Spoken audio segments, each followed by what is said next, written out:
It's November 8th, 2021, the beautiful city of the Villages in Florida. My name is Jong-woo Han. I am the president of Korean War Legacy Foundation, which has more than 1,500 interviews of Korean War veterans, not only from the United States, but also from other 21 countries that participate in the war. We are doing this to commemorate the 70th anniversary of the breakout of the Korean War, supported by the Ministry of Patriots and Veterans Affairs. But we are doing this to preserve your memory, first of all, because it's been a long time, and to honor your service.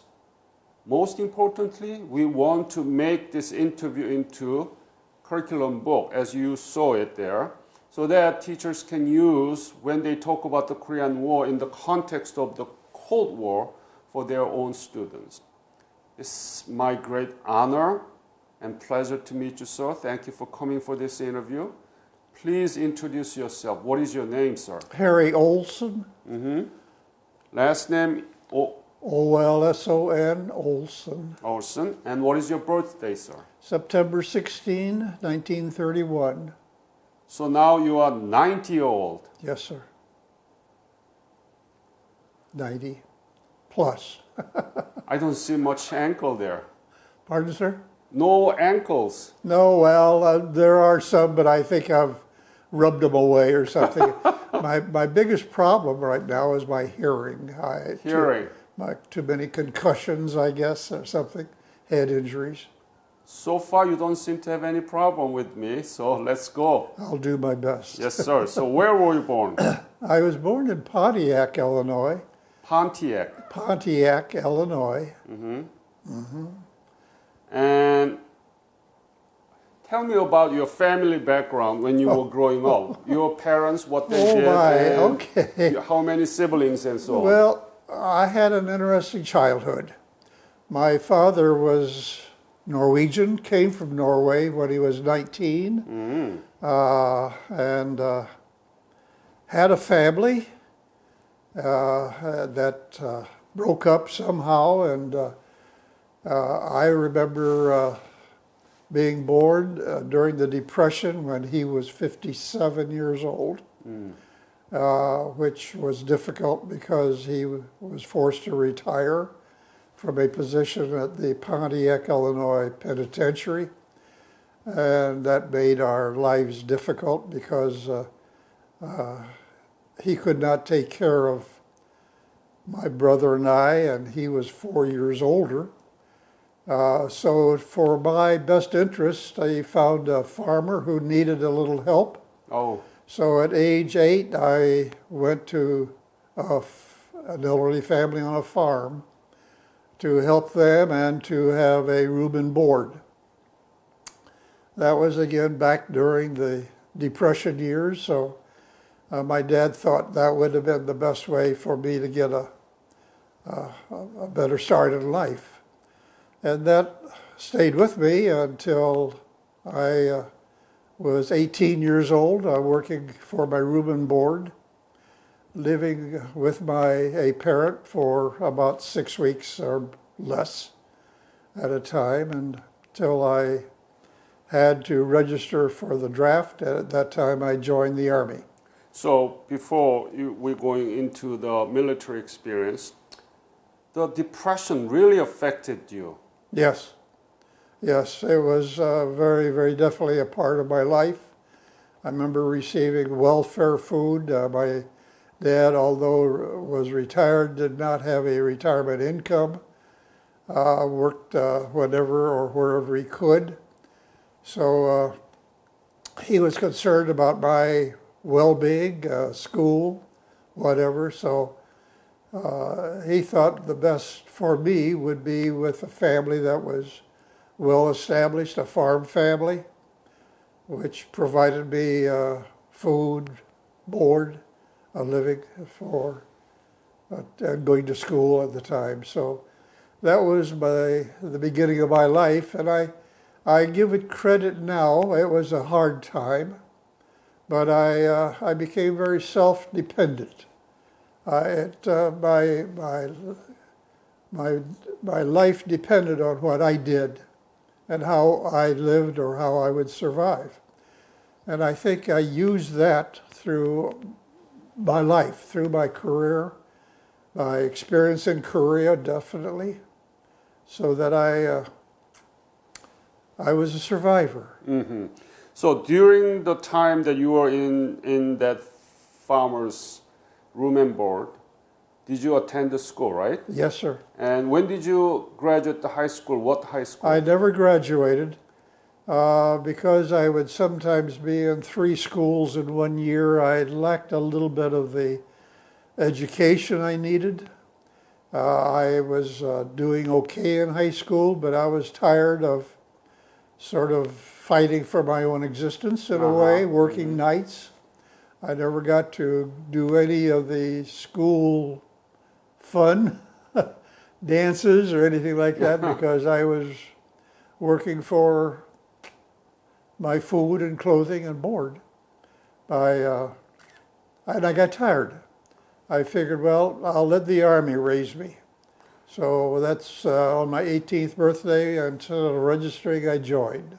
So do you know the name of high school you attended? Normal Community High School. Normal? Normal, Normal. It's adjacent to Bloomington, Illinois.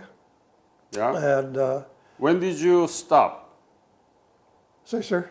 When did you stop attending that school? That was 18th birthday, but when was it? It would have been 1948. 48. Yes. I would have been becoming 18.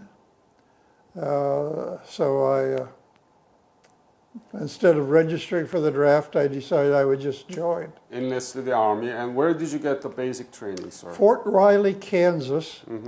After Fort Riley, Kansas, they test you to see what abilities you might have, and I did quite well on the Morse code test. I guess I have a fairly good ability to remember, so I was sent to Fort Monmouth, New Jersey Signal School. Fort what? Fort Monmouth. Could you spell it?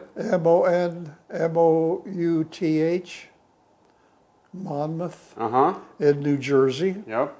Where I did achieve the highest ranking in receiving and sending Morse code, 32 words a minute. I was expecting to go to Europe, where the previous graduates had gone, but I was instead determined to go to Japan and eventually to Korea.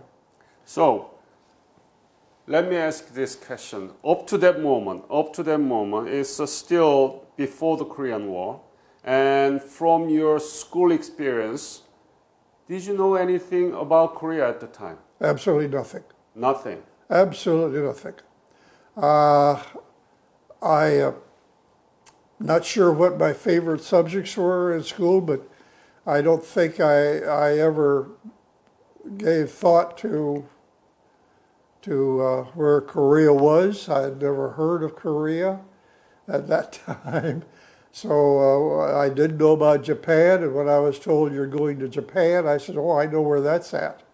So I made the trip to Japan. Absolutely no knowledge of what would happen after that. I did not know at that point that there was a Korean War going. You didn't have any idea how you're going to end up. No idea. And in a country you never knew before. Never knew about, never heard of. So, what do you think? I mean, putting all these times into a perspective, you didn't know nothing about it. You had a very hard time. You enlisted Army, and you are now ended up in Korea at least twice, right? During the war and then after war. Yeah, I went back for the anniversary visit. What do you think about this whole changes and transformation in your life? I have had a fascinating, interesting experience in life. I've enjoyed it only because part of my life, my best years, were spent with a lovely lady that I had a chance to meet by chance and spent 55 years with her, and those were my best years, raising three beautiful children. A son who's an Eagle Scout and now a retired minister. He's tried to retire from the ministry, but he keeps getting asked to take on another church in Wisconsin. I have two daughters, one in St. Louis, whose son is one of the primary engineers for SpaceX. In fact, I give him credit for Amazing. For bringing the first stage back down safely for Elon Musk. My youngest daughter is the grandmother of 12 great-grandchildren. So I've had a beautiful life. Any way I look at it, I have been blessed with maybe with a survival instinct, but with God's blessings, I've had a marvelous life. Great. So when did you leave for Japan? From where? So California. They took me by train to California. I remember that, and then we were put on a boat to Japan. 17 miserable days. Where from? San Francisco or San Diego? Well, I believe it was San Francisco, where we left from. When was it? When was it? Ooh, it had to have been in September. I made no record of any of my life. I just experienced it. What year? 49? No, that would have been 50. That would have been 50, probably September. So it's already, the Korean War broke out? Yes, Korean War had started, but I knew nothing of it. Of course, I was active, busy in the signal school out in New Jersey. I had no idea where Korea was even at that time. Even at that time? Yes, although I understand that there was a war on, that the North Korean army was invading the South. I think I might have heard of it, but I never gave it a lot of concern, I guess. I figured, well, that won't last long or whatever, so I sort of dismissed it, not knowing even when I was going to Japan that was my ultimate destination even. So after several weeks in Japan, getting shots in both arms, which is kind of interesting. I remember going through that shot line with You mean vaccination? Vaccinations, yes, for whatever concern they had for our health, on both arms at the same time. And then I guess they tried to prepare us for that experience, but I didn't receive any better equipment than what I was wearing. And then they put us on a boat to Korea. When? I have no knowledge of that date. I just sort of lived from day to day. And month and the year? Well, it was sometime probably in October, I'm guessing, because I spent some time in Japan being prepared for it, I understand. And then the boat landed at Incheon, which had just been cleared by the Marines. We had a ramp, so the engineers had got it equipped for us to dock. We didn't have to climb a rope ladder or anything to get off the boat. And that was my entry into Korea. I believe that would have been sometime in possibly now mid-October or later. I can't recall exactly.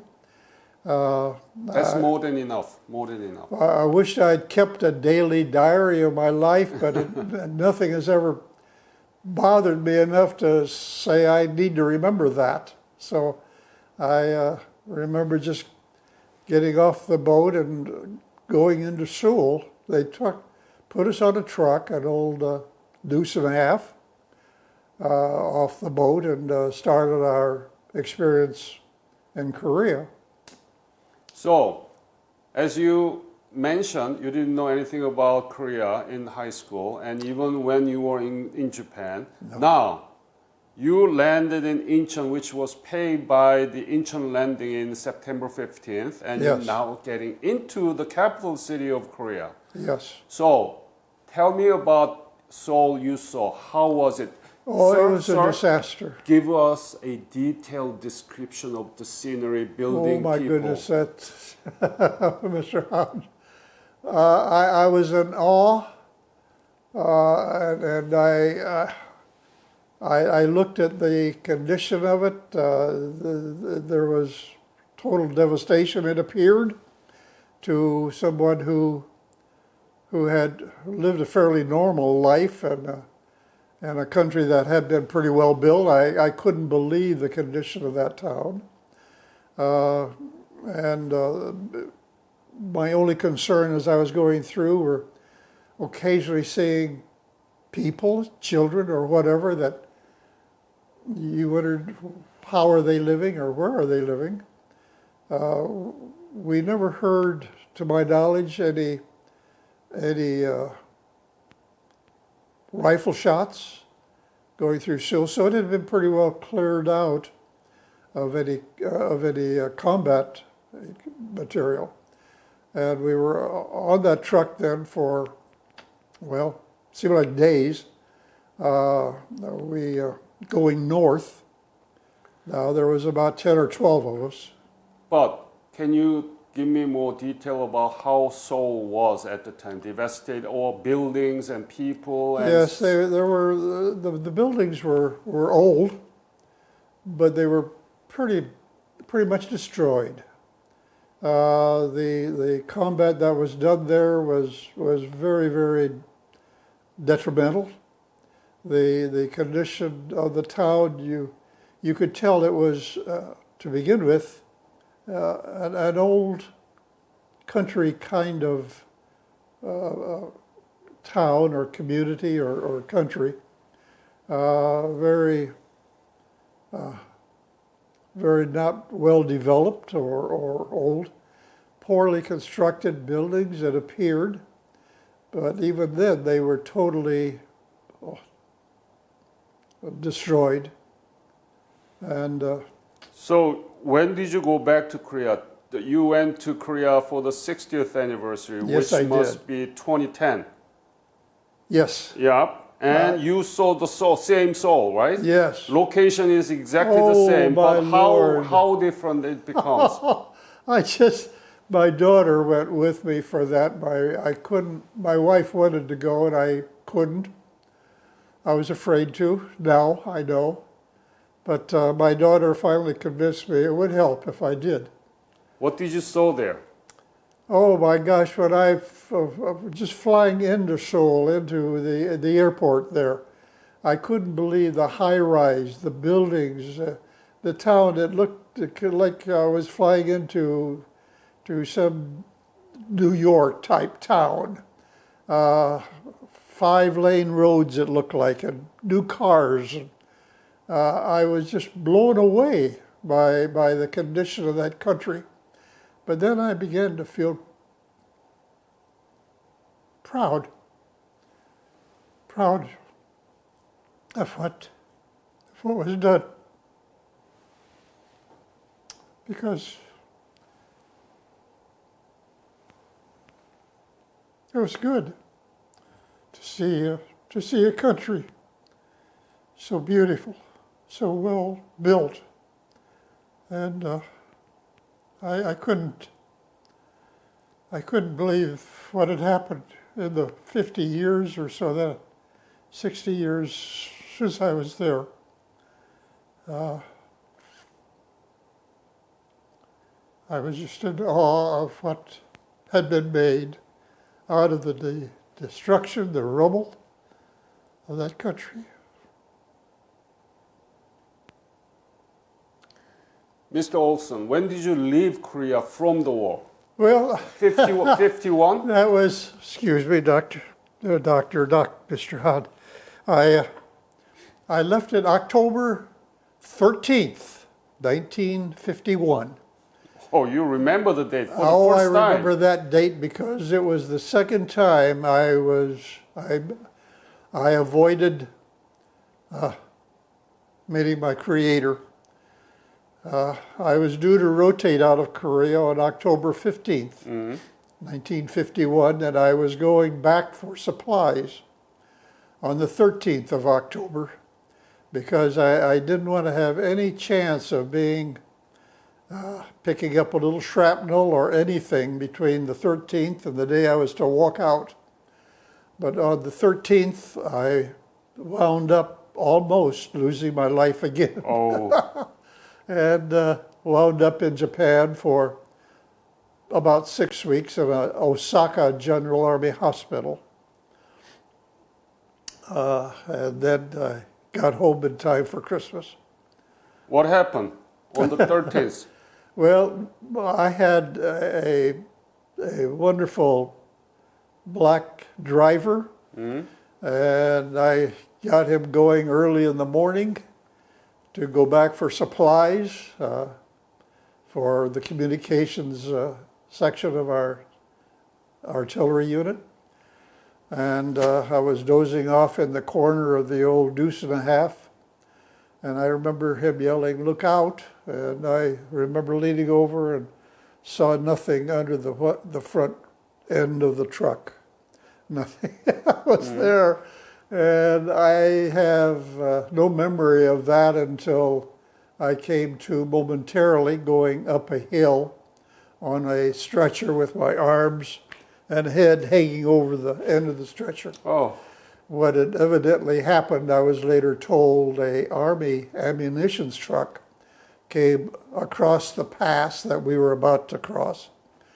And my driver, to avoid them, got too close to the edge of the road, and the truck rolled.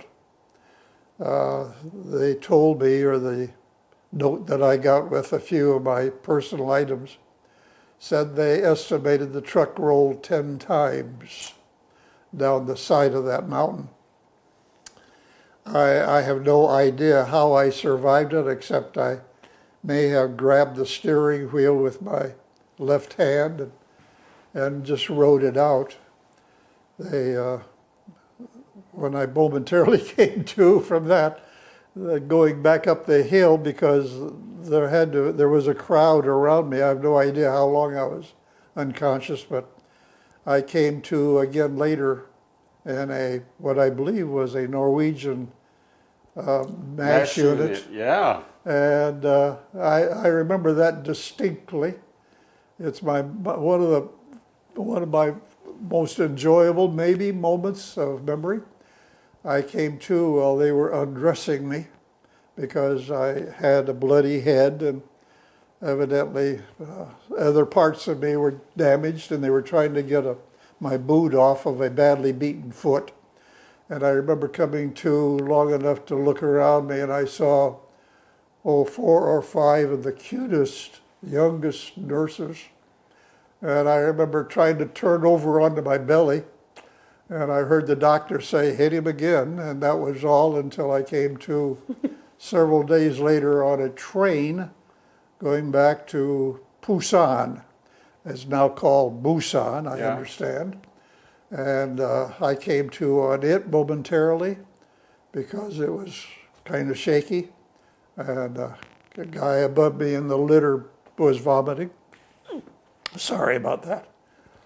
And I remember them being put on a plane momentarily, and I came to in Japan at an airport. They were unloading, I heard, 107 litter cases, and it was from what I guess would have been a C-130 aircraft that had the big front entrance. So I then came to again in the Osaka General Army Hospital momentarily, and where I was kept unconscious for I have no idea how long, because of the concussions. What was your unit at the time? I had been assigned to what they call Love Company, 3rd Battalion, 8th Regiment, Cavalry Regiment, 1st Cav Division. I later understood that they were up in the Unsan area of North Korea when the Chinese came in. And I have since read where our leadership at the time was not very well trained. We had lost most of our World War II experienced officers, and mistakes by our top leadership, both military and government, I feel caused a lot of our casualties. And I regret saying that because I love my country, but my government is composed of people that don't always know what is best to do. Sir, that accident lasted 2 days left for you to be checking out from Korea and happened. Where was it? In Unsan or where was it? I was by then, had retreated from the Unsan attack with a few of the survivors. I never saw more than probably 8 or maybe 10 of our fellow soldiers at any given time. Either that was all of the survivors or they kept us scattered out. We were thin in regards to defense, and would have a little firefight, but then quickly back out of it. Try to get back far enough to set up a defense again. It was in one of those expenses that I missed my first opportunity to meet my good maker. But you are not aware of where it was that happened? No, I have no idea. Was it 38 parallel? We were still in North Korea, of course, but I had no way of knowing anywhere but south of Unsan. South of Unsan. Because we were retreating, to my knowledge, in a southerly direction or southwesterly direction maybe from Unsan. There is a particular cave on that route that I investigated one day because I'm not sure what I was looking for. I was just surprised to see a cave that was partially hidden or camouflaged. And I thought, oh my goodness, what is this? I remember looking in, and this, I looked in and I saw probably 8, 10, 12 Korean mothers with children, babies. I saw no men at all, so I kind of backed out, not wanting to scare them, and didn't report it. And that scene has bothered me more than many of them because did they survive? How are they? I never reported it.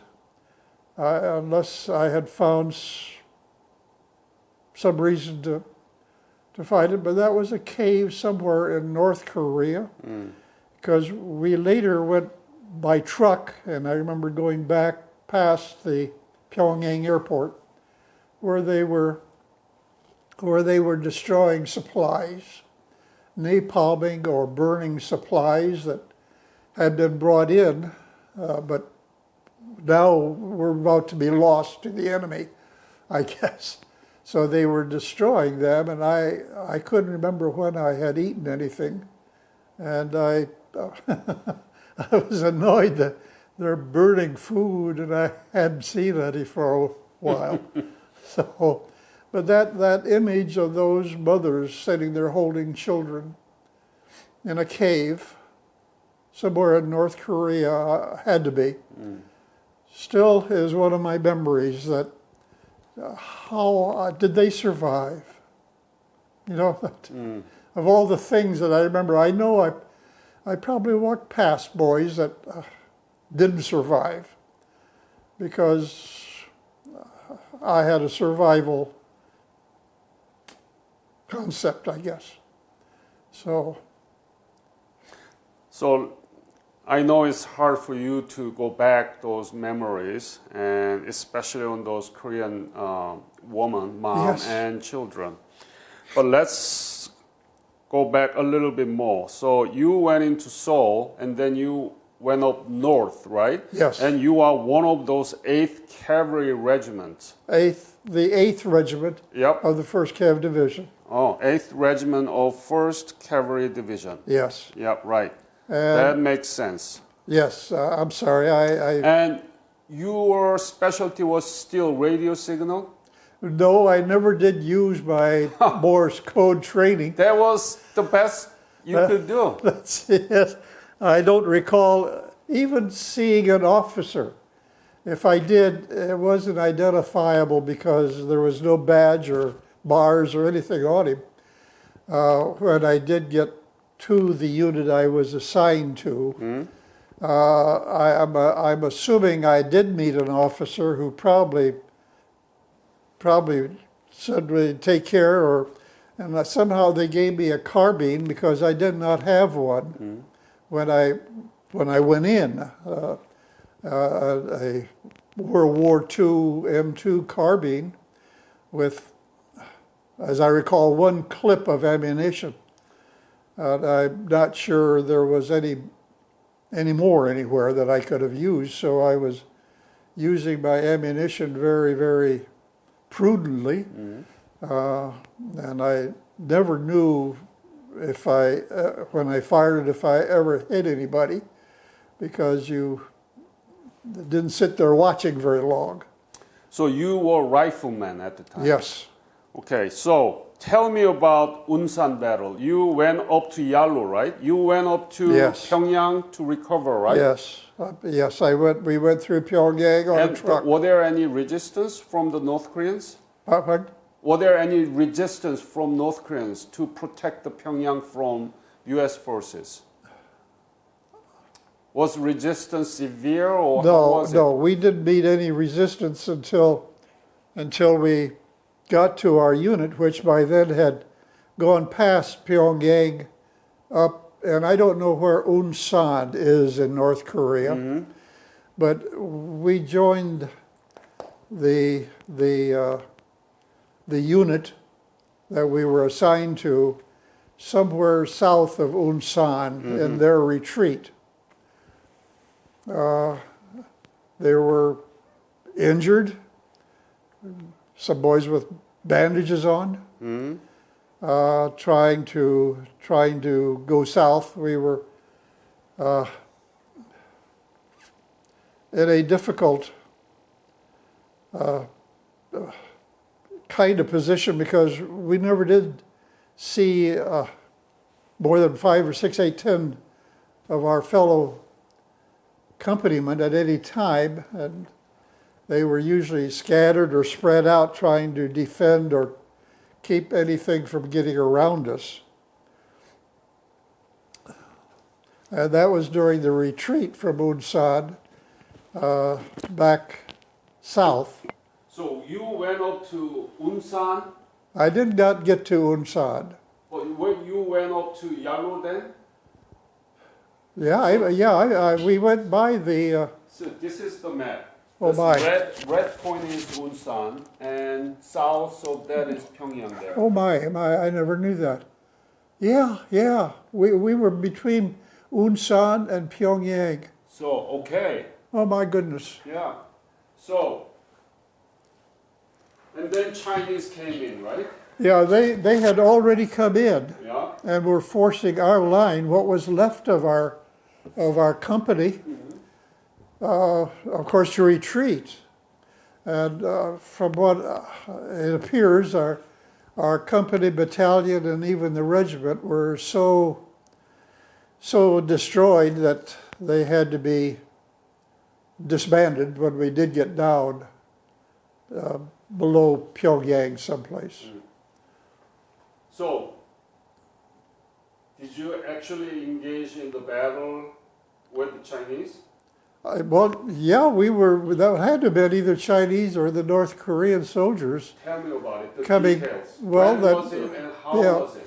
We were in a retreat mode from the time the Chinese entered, and at that time we would try to go back during the day and then set up to try to protect a line with what few men we had left until the Chinese got down to us. We kept moving farther south. That's one of the episodes that I remember, and I told you about my being hit in the head. I thought I had been killed, but it grazed me, and I tried to keep the cap that I was wearing that spun on my head. But when we finally got down later, far enough to take showers, they said, no, you are, and I know I was covered with lice from sleeping in huts on rice paddies. Yeah. The North Korean farmer or whatever, we would occasionally find bodies in them. But we stepped in them anyway for protection. And so when we got back, they made us all take showers and sprayed us to kill lice or whatever else we had on us. DDT. I don't know. White powder. White powder. Yes, it might have been. I have no idea, except I was disappointed because they wouldn't let me keep my cap as a souvenir. I would have loved to have had it back because I couldn't believe I was still alive after that. So what happened actually? Well, we were assigned to an area on the top edge of a mountain. I guess it was sort of a ledge because I couldn't get over it to go farther up. So we were laying out there on about a 4 or 5 foot ledge. A fellow was ahead of me, and we could hear burp gun rounds, down below us. And if you tried to fire back at either the sound or the bullets, or the muzzle flash, you're apt to be shot at because you were silhouetted, and that's when a burp gun round went through my cap, and I thought I had been hit. So that was my first near opportunity to meet my good Lord. How close was it between you and Chinese? At that time, we were up on the upper part of the mountain, and they were down in the valley area someplace. And I would have to guesstimate that we were 30, 40 yards away. That's down, it? Yeah, down the side of the hill, the mountain. So close. Yeah, because You were able to see the burp guns sounded like they were, with 10, 15 feet from me, but I know they were down at the base of that hill, able to see our silhouettes in the evening light. As we were trying to look down at them, they had a very good, clear vision of us. So How many of them? I have no idea. How big was them? How large? I could not tell. There might have been only a couple of Chinese or whatever down there that were firing, because they were using, as I said, burp guns, and they sound like machine guns. They're very rapid, and you could not, you could hear them, but you couldn't tell how many were shooting.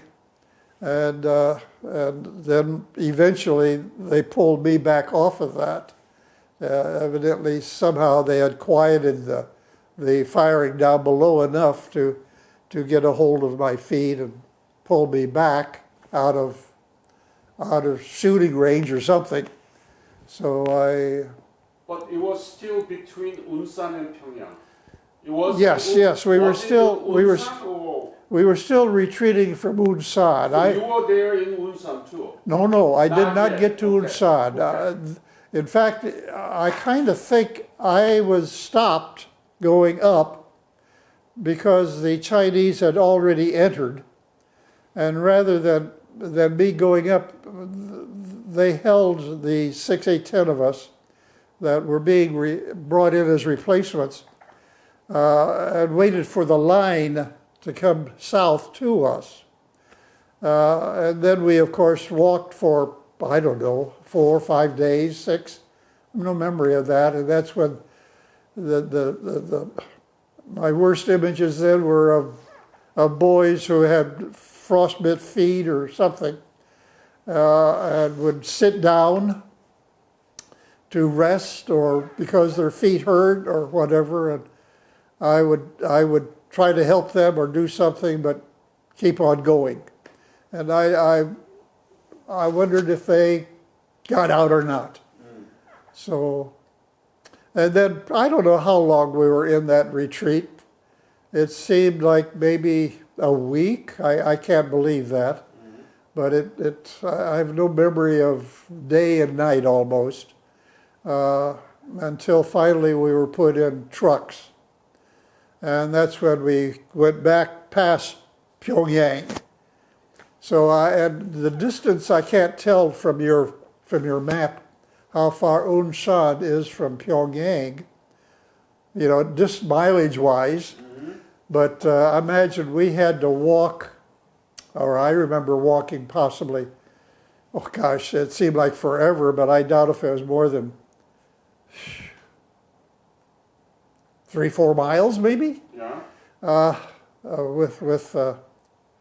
With terrible conditions, of course. You had no roads, you were on paths or just making your way south. So,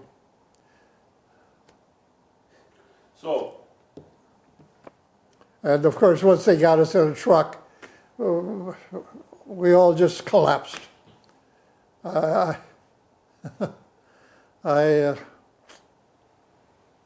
remember that pretty vividly because you could look around and everybody, it was relief. We were out of it. In fact, I remember somebody singing, "We'll be home for Christmas." And I thought that was kind of comical, but that was kind of a song somebody was singing around there. "We'll be home for Christmas," whatever that song was at the time. So after you passing through Pyongyang and you went into South Korea, still North Korean part of it, and how long did you participate in that part of it? Well, I recall oh my goodness, I can't be certain, long enough for a shower and some re-uniforming, some new, some boots. I got a pair of boots from Supply. Still no winter gear, nothing that I would want to go back into snow and water and rice paddies with, but re-equipped, and then I was assigned to the artillery, the 61st Field Artillery Unit, which was a part of the 1st Cav Division at the time. And I think it still is.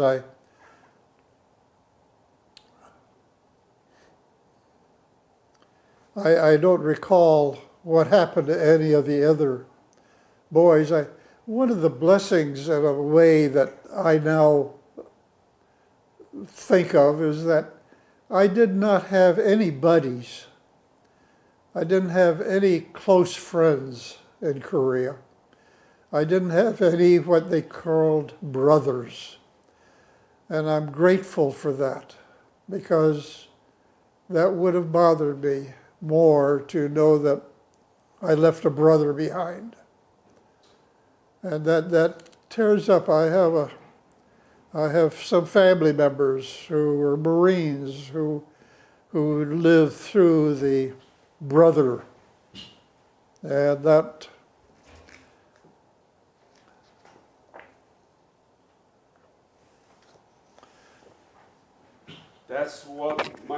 Foundation is trying to do. Next year in May 2022, the Wall of Remembrance will be completed in the Memorial Park in Washington, D.C., where the names of being killed will be inscribed. Korean government donated $24 million. And you know DPAA, Defense POWMIA Accounting Agency, which identified the remains of the missing in action and identified who that is and then delivered it to their family. So my foundation is doing both the Wall of Remembrance and DPA operation into curriculum project book like the one that I gave you, so that we can complete our tribute to our heroes. Okay, so I hope that you can make it that trip, because next July 27th will be big commemoration. July 27th? Yeah, which is ceasefire. I've had opportunities to go to that by my several groups that I'm a member of made offers to me to do it. Mr. Hahn, I'm hesitant to go. Why? Because that will bring you memory? Yeah, that picture. Oh. We didn't have ponchos. You didn't have a poncho. We never had ponchos. That winter, the coldest winter in Korean history, I guess, 30 below zero. We didn't have anything to keep us warm. Boys were literally wearing their sleeping bags. I survived because I had found somehow, a pair of boots to wear instead of my frozen combat boots. But yeah, I don't know. I want to go, but will be a last kind of phase of putting everything into perspective and put a closure on it, so that you can live with it, live without it and with it at the same time. So you have to live with it. You can't take it away from your memory. Right. You can't lose it. So I wish I have more time, but it's already been an hour. I feel like I've pretty well exhausted my experience with you too. But Harry, you are the perfect person who can give a comparison of Korea in 1950 and 2010 right now. I was so grateful that my daughter talked me into going back. I was afraid to. And I wished I had gone back with my wife. She wanted to because she saved my life. Back in our, you don't want to hear that now. I saw my lovely lady 7 times before I married her. That was the happy part of my life. But I would not go back because I was afraid to. I didn't want to bring back memories that she helped me overcome. And she's now, of course, gone. But my daughter took me back, and I could not believe what was accomplished in Korea. I felt so proud. That was the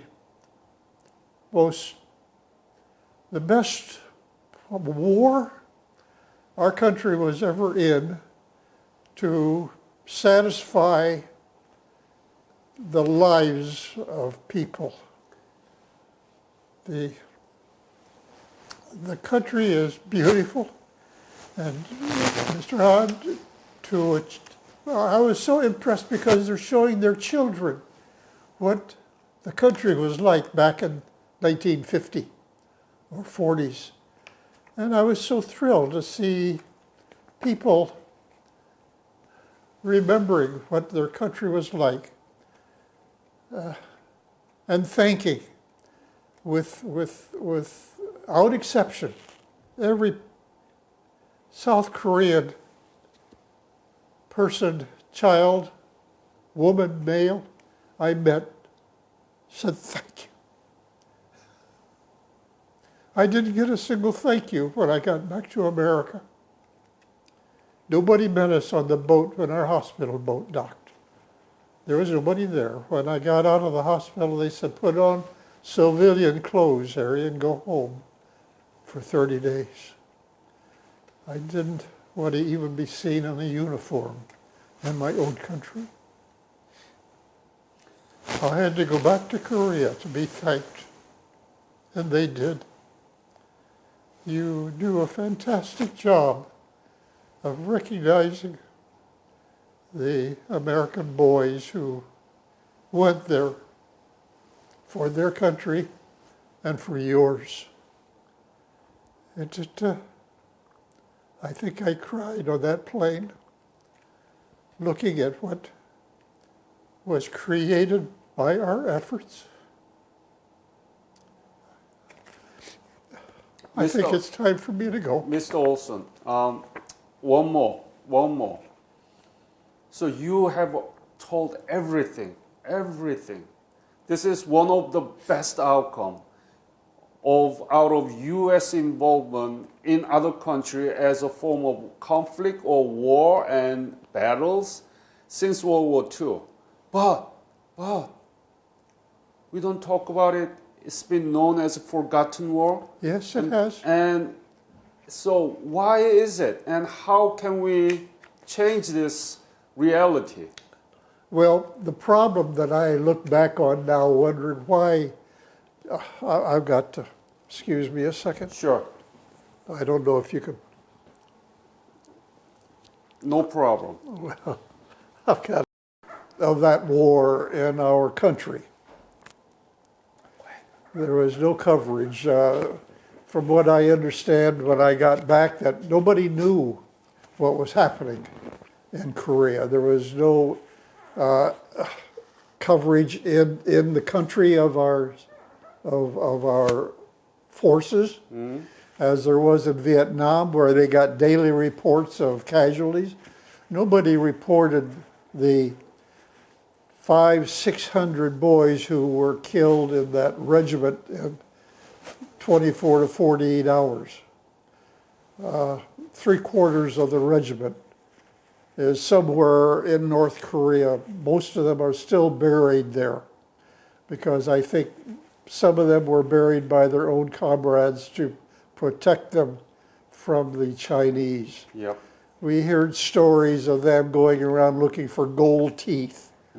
Yeah, you know, it's just, so anyway, yeah, we had no coverage, and there's been little history, except thankfully for the Marines. They had their coverage for them, and if it hadn't been for the Marines, we would know very little, very few pictures or any coverage of the bloodiest war I think our country was ever in. And that is so regrettable that our country, our government, not our country, I love my country, my government bothers me at times about lack of intelligence at all levels, and do not admit to any mistakes or failures and the cost of lives. And that bothers me, and well, Mr. Hahn, but I love the country, and I sometimes kind of thought about going back for the 70th anniversary, but I would like to get to this if I could. We need to honor the 45,000 still unaccounted for. 3,700. 4,500, I mean, not 1,000, I'm sorry.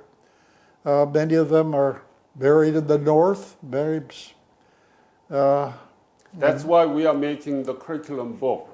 And that's why we are doing this, to preserve your memory, first of all, and honor your service and teaching our young generation about the war. I appreciate most about that is teaching your country and my country about what happened. I've been honored by your country so beautifully. I've got medals, I've got all kinds of thank yous, both from the country and from every Korean individual I met when I was there during my visit. And I want to go back because I enjoyed and appreciated those people so much for knowing what happened. And I hope that is kept alive in your country for the youth to come, so that this beautiful country they live in is rather new, and it was kind of created by the lives of, well, thousands of youth from all over the world. Not just America, but we worked with some other countries in that artillery unit that I had to work with, and I enjoyed them. Aussies, yes. So we created one of the most beautiful countries that I have ever seen, and one of the most appreciative. So thank you for what you are doing, Mr. Hahn, to keep that memory or that vision alive. And I hope our kids here in this country someday, if our government doesn't stop education, forgive me, I'm getting political again, about educating their kids. We know about World War II, but we need another documentary about what went wrong and what happened in Korea.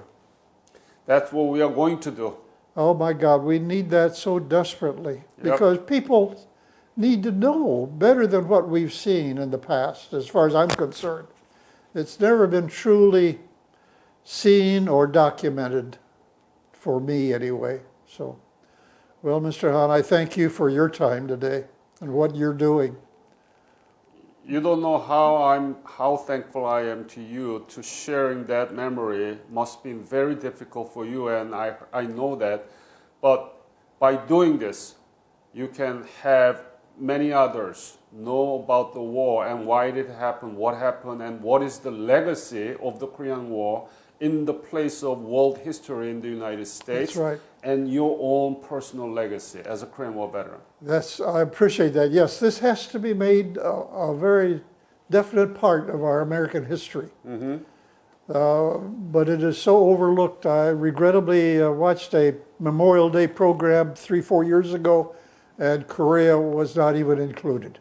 That's ridiculous. Yes, it was. They went from World War II to Vietnam. That was exactly. That's what's happening. It is still happening. That's why I'm so angry. I'm a U.S. citizen, sir. I don't know what citizen. You're a marvelous citizen and citizen of your country. I appreciate you very much, Mr. Hahn. Thank you, sir. Appreciate you and what you're doing here. Yeah. And I have to share a little off my current Methodist minister is a Korean. Wow. And we have a good talk together because he is the tallest South Korean I've ever met. Huh. And he is over 6 foot. Well, no, go ahead. No, well, he's talked to me about Korea. And he came from was brought over. So I'm proud of what we might have done that made his life possible. He's a beautiful man, and we welcome him into our church. Mr. Olson? I think it's time this old man got on his horse and escaped. Mr. Olson, again, I want to thank you for your fight and sharing that painful memory with this interview. I really appreciate that, but that has a value in it. It's going to be forever. It's going to be forever your legacy and your message to our younger generations to come about the importance of the learning history. Absolutely. Okay? Absolutely. So I'm so happy that you are doing this, to include it in both your country's and ours educational system. Our countries, okay? Both countries, absolutely. Thank you, sir.